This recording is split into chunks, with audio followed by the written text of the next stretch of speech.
Can you think of a time that you received an undeserved gift?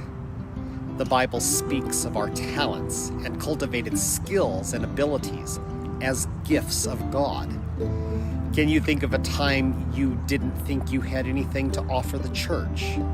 You thought you were useless. Here's a harder, more searching question. Can you think of a time that you murmured against someone who was trying to use a skill or talent, and you thought they weren't a suitable candidate, so you became a discourager?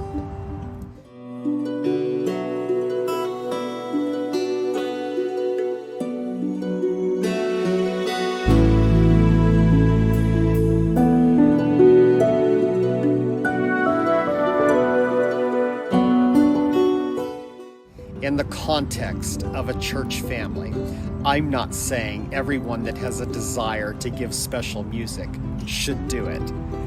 But there are times when we must be gracious and supportive of others, as we ourselves so much desire grace and support. Let me share an example from my own personal recent experience.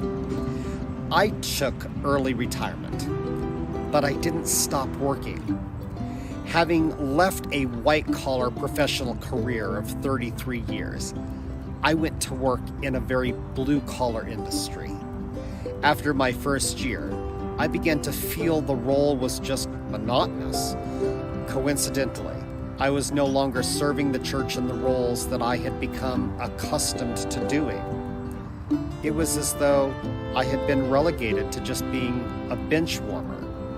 I felt so useless. As I mulled over my situation in my head, my personal introspection began to take a serious impact on my spiritual and mental outlook. Frankly, I started feeling sorry for myself. God created each of us uniquely. He gave to each of us different spiritual gifts and various talents. He expects us to use them, even if it means we must creatively find new ways to be useful. You know, there's an old saying in the church, just like tithe, 10% of the members contribute to the well-being and the functioning of the church. I wonder, is that because the other 90% are non-committal and unconsecrated? Or is it maybe because we haven't asked them? It's probably a little bit of both.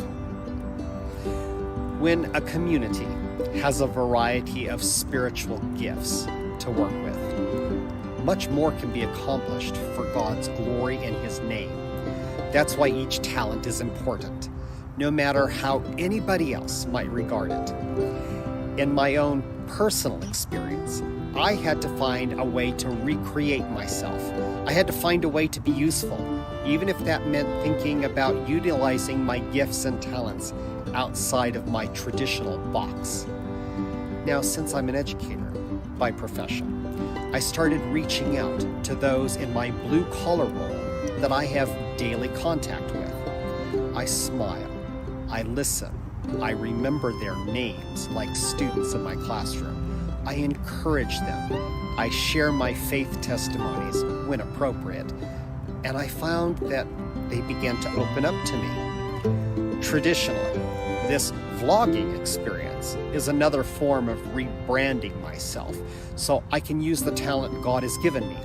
Now, I may not have a wide audience, but that's really not the point. God knows us better than we know ourselves, and He knows exactly which skills would both be a blessing to us and to those around us.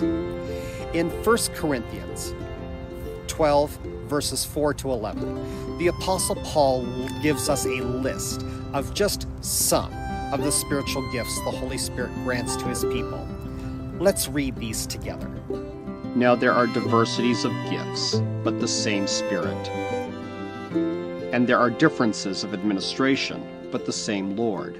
And there are diversities of operations, but it is the same God that worketh all in all. But the manifestation of Spirit is given to every man to profit withal.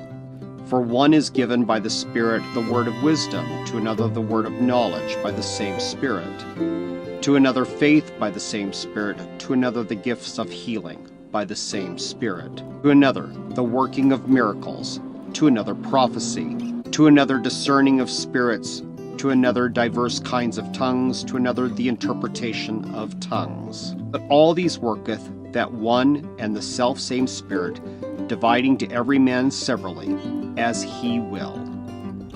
Outside of this list, of course, there are a host of other gifts, such as preaching, teaching, music, administration, law, so many others. All of these are God's given gifts, which are best used for the good of others, not just for ourselves. The best way in which we can honor God with the talents we have is to use them in the way He asks us to better understand the gifts of the Spirit, so you can pray about which gifts you possess and how they might be best used to glorify God. Here is some scriptures for you to consider.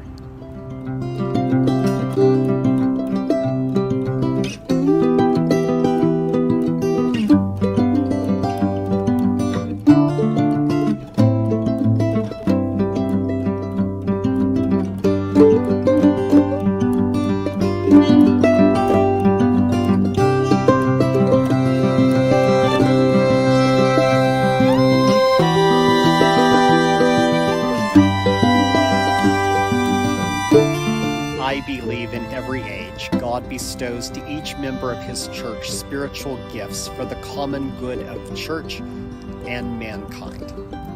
I believe the Holy Spirit in every age apportions to each member as He wills the gifts provided and the abilities and the ministries needed by the church to fulfill its divinely ordained functions. I believe, according to the Scriptures, these gifts include ministries such as faith, healing, the gift of prophecy, proclamation, teaching, administration, reconciliation, compassion, self-sacrificing service, hospitality, charity, all for the help and encouragement of others. This means some members are called of God and endowed by the Holy Spirit for roles recognized by the church, which include pastoral, evangelistic, teaching ministries, particularly needed to equip the members for service and to build up the church for spiritual maturity and to foster unity in the faith and the knowledge of God. I believe when members employ these spiritual gifts as faithful stewards of God's very grace, the church is protected from destructive influences of false doctrine. The church is able to grow with a growth that's enabled by God and built up in faith and love. I believe in the gifts of the Holy Spirit and their proper use to glorify God and strengthen the church. Do you believe? This has been a presentation of Harvest with host Dr. Michael John Cookenmaster. Thanks for watching. You can follow Harvest two ways.